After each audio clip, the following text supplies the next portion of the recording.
അസ്സലാമലൈക്കും dear friends. ഇന്നത്തെ നമ്മുടെ സ്പെഷ്യൽ ഒരു വെറൈറ്റി റെസിപ്പിയാണ്. നമ്മുടെ ഈ വീഡിയോ കണ്ടുകൊണ്ടിരിക്കുന്ന സമയത്ത് നിങ്ങൾക്ക് ഇഷ്ടപ്പെടുകയാണെങ്കിൽ ഒന്ന് ലൈക്ക് ചെയ്തേക്കണേ. അതുപോലെ തന്നെ നമ്മുടെ ഈ ചാനൽ ആദ്യമായിട്ട് കാണുന്നവരും ഇതുവരെയും സബ്സ്ക്രൈബ് ചെയ്യാത്തവരും പ്ലീസ് ഒന്ന് സബ്സ്ക്രൈബ് ചെയ്തേക്കണേ. ഞാനിടുന്ന വീഡിയോസ് ഉടനടി കിട്ടുന്നതിനായി സബ്സ്ക്രൈബ് ബട്ടന്റെ തൊട്ടടുത്ത് കാണുന്ന ബെല്ലൈക്കൺ കൂടി ക്ലിക്ക് ചെയ്തിട്ട് ഓൾ എന്ന ഓപ്ഷൻ എനേബിൾ ചെയ്യാനും മറക്കല്ലേ. ആദ്യം തന്നെ ഇതിനായിട്ട് ഒരു മിക്സിംഗ് ബൗളിൽ 250 ml കപ്പിന് 1 കപ്പ് ഗോതമ്പ് പൊടി ഇട്ട് കൊടുക്കുക. പൊടിക്ക് പകരം നിങ്ങൾക്ക് വേണമെന്നുണ്ടെങ്കിൽ മൈദയും എടുക്കാവുന്നതാണ്. ഇതിലേക്ക് 2 നുള്ള് ഉപ്പും കൂടി ഇട്ട് കൊടുക്കുക. ഇനി ഒന്ന് മിക്സ് ചെയ്തെടുക്കുക. ഉപ്പ് മാവിന്റെ എല്ലാ ഭാഗത്തും എത്തുന്നതിന് വേണ്ടിയിട്ട് ഒരു സ്പൂൺ കൊണ്ട് ഇതുപോലെ ഒന്ന് മിക്സ് ചെയ്തെടുക്കുക. ഇപ്പൊ അതാ ഒന്ന് മിക്സ് ചെയ്തെടുത്തിട്ടുണ്ട്.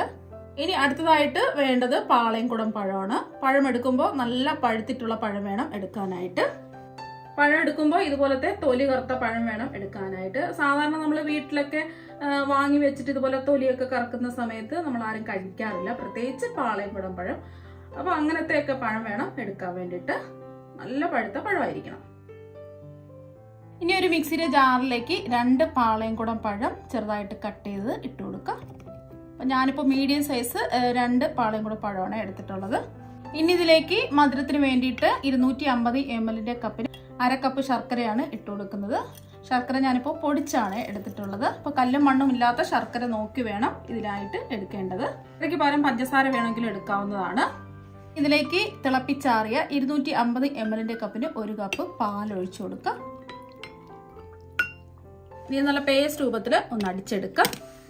ഇപ്പൊ അടിച്ചെടുത്തിട്ടുണ്ട്. നല്ല സ്മൂത്ത് ആയിട്ട് ഇതുപോലെ വേണം ഇതൊന്ന് അടിച്ചെടുക്കാനായിട്ട്. ഇനി ഇതിലേക്ക് 250 ml കപ്പിന് 1/2 കപ്പ് ചിരകിയ തേങ്ങ ഇട്ട് കൊടുക്കുക. ഇട്ടെടുക്കുമ്പോൾ ഒരു പ്രത്യേക ടേസ്റ്റ് ആണ് ഇതിന് കിട്ടുന്നത്. തേങ്ങ ഇട്ട് കൊടുക്കണം നിർബന്ധമൊന്നുമില്ല. ഇതൊന്ന് ജസ്റ്റ് ഒന്ന് അടിച്ചെടുത്താൽ മതി, ഒരുപാട് അടിച്ചെടുക്കേണ്ട ആവശ്യമില്ല. അപ്പൊ തേങ്ങയും കൂടി ചേർത്ത് ഇതാ ഒന്ന് അടിച്ചെടുത്തിട്ടുണ്ട്. ഒരുപാട് അങ്ങ് അടിച്ചെടുക്കരുത്, ഈ ഒരു രീതിക്ക് അടിച്ചെടുക്കുക. ഇനി അടിച്ചെടുത്ത മിക്സ് ഈ മാവിലേക്ക് ഒഴിച്ചു കൊടുക്കുക. ഇനി എല്ലാം കൂടിയിട്ട് ഒന്ന് യോജിപ്പിച്ചെടുക്കാം.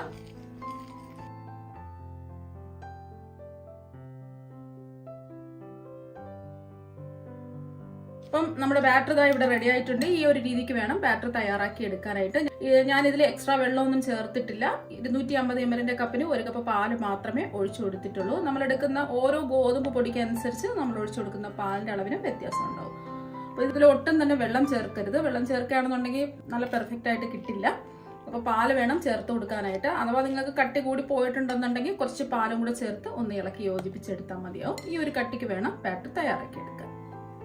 ഒരുപാടങ്ങ് ലൂസ് ആവാനും പാടില്ല, ഒരുപാടങ്ങ് കുറുകി കട്ടിയാവാനും പാടില്ല. ഈ രീതിക്ക് തയ്യാറാക്കി എടുക്കാം. ഇനി ഇതിലേക്ക് 1/2 ടീസ്പൂൺ ബേക്കിംഗ് പൗഡർ ഇട്ട് കൊടുക്കാം. ബേക്കിംഗ് പൗഡറാണ്, ബേക്കിംഗ് സോഡ അല്ല. ബേക്കിംഗ് പൗഡർ ഇല്ലാന്നുണ്ടെങ്കിൽ ഒരു 1/4 ടീസ്പൂൺ ബേക്കിംഗ് സോഡ ഇട്ട് കൊടുത്താലും മതി. ഇനി ഇതിലേക്ക് ഫ്ലേവറിന് വേണ്ടിയിട്ട് 1/2 ടീസ്പൂൺ വാനില എസൻസും കൂടി ചേർത്ത് കൊടുക്കാം. വാനില എസൻസ് ഇല്ലാന്നുണ്ടെങ്കിൽ ഒരു 1/2 ടീസ്പൂൺ ഏലക്കാപ്പൊടി ചേർത്ത് കൊടുത്താലും മതി. ഏലക്കാപ്പൊടി എടുക്കുകയാണെന്നുണ്ടെങ്കിൽ പഞ്ചസാര കൂട്ടി ചേർത്ത ഏലക്കാപ്പൊടിയാണെന്നുണ്ടെങ്കിൽ 1/2 ടീസ്പൂൺ എടുക്കാം. പഞ്ചസാര ചേർക്കാത്ത പൊടിച്ച ഏലക്കാപ്പൊടിയാണെന്നുണ്ടെങ്കിൽ ഒരു 1/4 ടീസ്പൂൺ ഇട്ട് കൊടുത്താൽ മതിയാവും. ഇനി എല്ലാം ഒന്ന് ഇളക്കി കൊടുക്കാം. വാനില എസൻസ് ഉണ്ടെന്നുണ്ടെങ്കിൽ വാനില എസൻസ് ചേർത്ത് കൊടുക്കുക. എന്നിട്ട് എല്ലാം ഒന്ന് മിക്സ് ചെയ്തെടുക്കുക.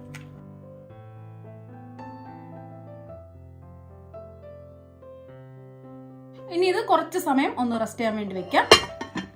മൂടി വേണം വെക്കാനായിട്ട്. ഇനി അടുത്തതായിട്ട് ഒരു മിക്സിംഗ് ബൗളിൽ 100 ഗ്രാം റൂം ടെമ്പറേച്ചറിലുള്ള ബട്ടർ ഇട്ട് കൊടുക്കുക. ഫ്രിഡ്ജിൽ നിന്ന് നേരിട്ട് ബട്ടർ എടുക്കരുത്. ഫ്രിഡ്ജിൽ നിന്ന് നേരിട്ട് കുറച്ച് സമയം എടുത്ത് വെച്ചിട്ട് വേണം, റൂം ടെമ്പറേച്ചറിൽ ആയിട്ട് വേണം ഈ ബട്ടർ എടുക്കാനായിട്ട്. ഇനി ഇത് ക്രീം പരുവത്തിൽ ഒന്ന് വിസ്ക് വെച്ച് ഒന്ന് യോജിപ്പിച്ചെടുക്കാം. 2-3 മിനിറ്റ് ഇങ്ങനെ ആക്കുക. അപ്പൊ നല്ല ക്രീം പരുവത്തിലായി കിട്ടും. അപ്പൊ ബട്ടർ നല്ല സ്മൂത്ത് ആയിട്ട് ക്രീം പരുവത്തിൽ ആക്കി എടുത്തിട്ടുണ്ട്. 2-3 മിനിറ്റ് ഇങ്ങനെ ആക്കുമ്പോൾ ഇതുപോലെ ക്രീം പരുവത്തിലായി കിട്ടും. ഇതുപോലത്തെ വിസ്ക് ഇല്ലാന്നുണ്ടെങ്കിൽ ഒരു സ്പൂൺ വെച്ച് ആക്കിയാലും മതി, അല്ലെങ്കിൽ ഒരു തടുത്ത വെച്ച് ആക്കുക. ഇനി ഇതിലേക്ക് പൊടിച്ച പഞ്ചസാരയാണ് ചേർത്ത് കൊടുക്കുന്നത്. ഞാനിപ്പോൾ 1/4 കപ്പ് പഞ്ചസാര ഒരു മിക്സിയുടെ ചെറിയ ജാറിലിട്ടിട്ട് പൊടിച്ചാണ് എടുത്തിട്ടുള്ളത്. അങ്ങനെ പൊടിച്ചെടുക്കുമ്പോൾ ഇതുപോലെ 250 ml കപ്പിന് 1 കപ്പ് പഞ്ചസാര കിട്ടും. 250 ml കപ്പിന് 1/4 കപ്പ് പഞ്ചസാര ഇട്ടാണ് ഞാൻ പൊടിച്ചെടുത്തിട്ടുള്ളത്. അപ്പോൾ ആദ്യം പകുതി പഞ്ചസാര ഇട്ട് കൊടുക്കുക, ഒരുമിച്ചിടാതെ പകുതി ഇട്ട് കൊടുത്ത് ഒന്ന് മിക്സ് ചെയ്തെടുക്കാം. എല്ലാം കൂടി ഒന്ന് മിക്സ് ചെയ്തെടുക്കാം.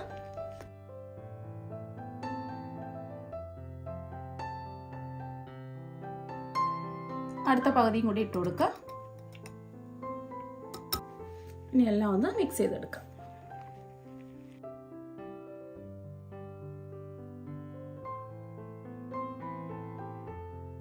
ഇപ്പൊ പഞ്ചസാര മുഴുവനും ഇട്ട് ഇതാ നല്ലോണം ഒന്ന് യോജിപ്പിച്ച് മിക്സ് ചെയ്തെടുത്തിട്ടുണ്ട്.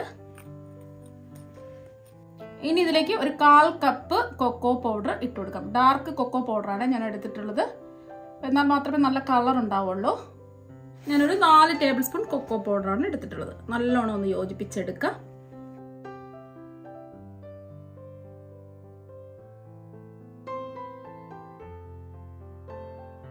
ഇനി ഇതിലേക്ക് 2 നുള്ള് ഉപ്പും കൂടി ഇട്ട് കൊടുക്കാം. മധുരം ഒന്ന് ബാലൻസ് ചെയ്യാൻ വേണ്ടിയിട്ട്. നമ്മൾ എടുത്ത ബട്ടർ ഉപ്പില്ലാത്ത ബട്ടർ ആയതുകൊണ്ടാണ് 2 നുള്ള് ഉപ്പ് ചേർത്ത് കൊടുത്തത്.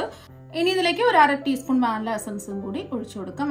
വാനില എസൻസ് ഇതാ ഒഴിച്ചു കൊടുത്തിട്ടുണ്ട്. വാനില എസൻസ് ഒഴിച്ചു കൊടുക്കാൻ നിർബന്ധമൊന്നുമില്ല. ആ കൊക്കോ പൗഡറിന്റെ ടേസ്റ്റും വാനില എസൻസിന്റെ ആ ഫ്ലേവർ എല്ലാം കൂടെ പ്രത്യേക ഒരു ടേസ്റ്റാണ് കിട്ടുന്നത്. അതുകൊണ്ടാണ് ഞാൻ വാനില എസൻസ് ചേർത്ത് കൊടുത്തിട്ടുള്ളത്. ഇനി ഇതെല്ലാം കൂടിയിട്ട് ഒന്ന് മിക്സ് ചെയ്തെടുക്കാം. എല്ലാം എന്താ ഒന്ന് മിക്സ് ചെയ്തെടുത്തിട്ടുണ്ട്. അപ്പൊ അടിപൊളി ടേസ്റ്റുള്ള ക്രീം ദാ ഇവിടെ റെഡി ആയിട്ടുണ്ട്. നമുക്ക് വീട്ടിൽ തന്നെ ഇൻസ്റ്റന്റ് ആയിട്ട് റെഡിയാക്കി എടുക്കാൻ പറ്റും.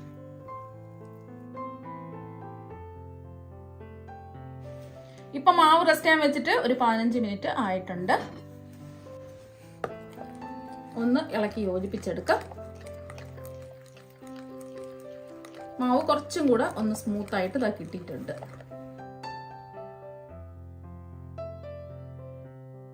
ഇനി ഇത് ചുട്ടെടുക്കുന്നതിന് വേണ്ടിയിട്ട് ചൂടായി കിടക്കുന്ന ഒരു പാനിലേക്ക് കുറച്ച് എണ്ണയോ ബട്ടറോ ഒന്ന് ബ്രഷ് ചെയ്ത് കൊടുക്കാം. ലൈറ്റ് ആയിട്ട് ഒന്ന് ബ്രഷ് ചെയ്ത് കൊടുത്താൽ മതി. ഞാനിപ്പോൾ ബട്ടറാണ് ഇതാ ബ്രഷ് ചെയ്ത് കൊടുക്കുന്നത്. Flame low to medium flame വെക്കാം. കുറച്ച് വലുപ്പത്തിലുള്ള 1 സ്പൂൺ മാവ് ഇതാ എടുത്തിട്ടുണ്ട്. ഇതിലേക്ക് ഒഴിച്ചു കൊടുക്കാം. ഇത് പരത്തേണ്ട ആവശ്യമൊന്നുമില്ല. ഇങ്ങനെ മാവ് ഒഴിച്ചു കൊടുത്താൽ മാത്രം മതി. ഇനി മൂടി വെക്കേണ്ട ആവശ്യമില്ല. ഇതിന്റെ പുറമൊക്കെ ഒന്ന് ഡ്രൈ ആയി നിറച്ച് ഹോൾസ് വരട്ടെ.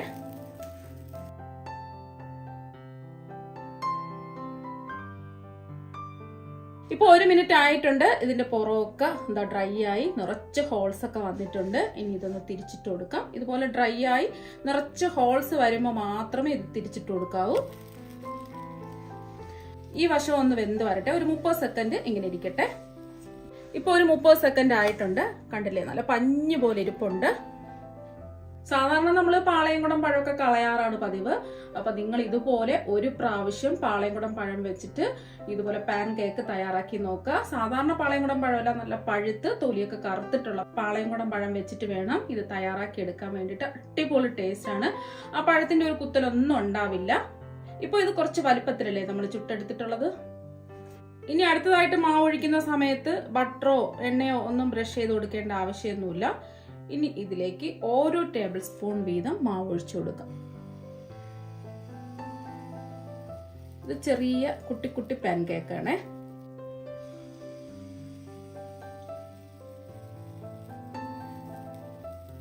ഇത് പരത്തി കൊടുക്കേണ്ട ആവശ്യമൊന്നുമില്ല.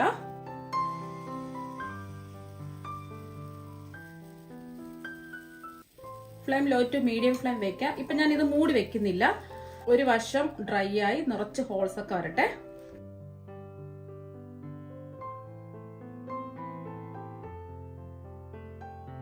ഇപ്പൊ കണ്ടില്ലേ, ഇതിന്റെ പുറമൊക്കെ ഡ്രൈ ആയി നിറച്ചും ഹോൾസ് ഒക്കെ ഇതാ വന്നിട്ടുണ്ട്. ഇനി ഇത് തിരിച്ചിട്ട് കൊടുക്കാം.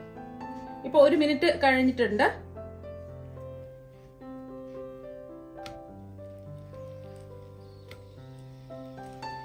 സോഫ്റ്റ് ആയിട്ട് ഇരിപ്പുണ്ട്. ഇനി ഒരു 30 സെക്കൻഡ് ഇങ്ങനെ ഇരിക്കട്ടെ. ഇപ്പൊ ഒരു 30 സെക്കൻഡ് ആയിട്ടുണ്ട്. അപ്പൊ നമ്മുടെ പാൻ കേക്ക് ഇവിടെ റെഡി ആയിട്ടുണ്ട്. നല്ല സോഫ്റ്റ് ആണ്. പാളയംകുടം പഴം വെച്ചിട്ടുള്ള പാൻ കേക്ക് ഇവിടെ റെഡി ആയിട്ടുണ്ട്. ഇപ്പൊ പാൻ കേക്ക് എല്ലാം എന്താ ചുട്ടെടുത്തിട്ടുണ്ട്. അപ്പൊ നല്ല പഴുത്ത പാളയംകുടം വെച്ചിട്ടുള്ള പാൻ കേക്ക് ഇവിടെ റെഡി ആയിട്ടുണ്ട്. പഴത്തിന്റെ ഒരു കുത്തലോ ഒന്നും തന്നെ ഇല്ല. നല്ല സോഫ്റ്റ് ആണ്. ഇൻസ്റ്റന്റ് ആയിട്ട് നമുക്ക് വേഗം തന്നെ റെഡിയാക്കി എടുക്കാൻ പറ്റും. ബ്രേക്ക്ഫാസ്റ്റ് ആയിട്ടോ കുട്ടികൾക്ക് ലഞ്ച് ബോക്സിലോ ഒക്കെ കൊടുത്തുവിടാൻ പറ്റിയ ഒന്നാണിത്. കുട്ടികൾക്കൊക്കെ ഏറെ ഇഷ്ടാവും. ഒരെണ്ണം എടുത്ത് കാണിച്ചു തരാം. തൊടുമ്പോ തന്നെ നമുക്ക് കാണാൻ പറ്റും. നല്ല പഞ്ഞു പോലെ ഇരിപ്പുണ്ട്. ഇനി ഇതൊന്ന് മുറിച്ച് കാണിച്ചു തരാം. ഇത് വെറുതെ കഴിക്കാനും നല്ല ടേസ്റ്റ് ആണ്. കണ്ടിട്ടേ, നല്ല പഞ്ഞു പോലെ ഇരിപ്പുണ്ട്. നല്ല പൂ പോലെ ഇരിപ്പുണ്ട്. തൊടുമ്പോൾ തന്നെ നമുക്ക് മനസ്സിലാക്കാൻ പറ്റും. നല്ല പഞ്ഞി പോലെ അടിപൊളിയായിട്ട് ഇതാ കിട്ടിയിട്ടുണ്ട്. ഇത് നമ്മൾ വലുതായിട്ട് ചുട്ടെടുത്ത പാൻ കേക്കാണ്. അപ്പൊ നിങ്ങൾക്ക് ഏതാണോ താല്പര്യം അതിനനുസരിച്ച് ചുട്ടെടുക്കുക. വലുതായിട്ട് വേണമെന്നുണ്ടെങ്കിൽ വലുതായിട്ട് ചുട്ടെടുക്കുക, ചെറുതായിട്ട് വേണമെന്നുണ്ടെങ്കിൽ ചെറുതായിട്ട് ചുട്ടെടുക്കുക. അപ്പൊ നമ്മുടെ കുട്ടികൾക്കൊക്കെ ചെറുതായിട്ട് ചുട്ടു കൊടുക്കുന്നതായിരിക്കും കൂടുതൽ ഇഷ്ടം. ഇത് വെറുതെ കഴിക്കാനും നല്ല ടേസ്റ്റ് ആണ്. അപ്പൊ കണ്ടില്ലേ, തൊടുമ്പോൾ തന്നെ നമുക്ക് മനസ്സിലാക്കാൻ പറ്റും നല്ല പഞ്ഞു പോലെ ഇരിപ്പുണ്ട്. ഇനി ഇതൊന്ന് മുറിച്ചും കൂടി കാണിച്ചു തരാം. നല്ല സോഫ്റ്റ് ആയിട്ട് ഇരിപ്പുണ്ട്, കണ്ടില്ലേ. ഇനി ഒരു പ്ലേറ്റിൽ ഒരു പാൻ കേക്ക് വെച്ച് കൊടുക്കുക. ഇനി നമ്മൾ തയ്യാറാക്കി വെച്ചിരിക്കുന്ന ക്രീമിൽ നിന്നും കുറച്ച് ക്രീം ഇതായി എടുത്തിട്ടുണ്ട്. ഇതിന്റെ മുകളിലായിട്ട് ഒന്ന് തേച്ച് പിടിപ്പിക്കാം.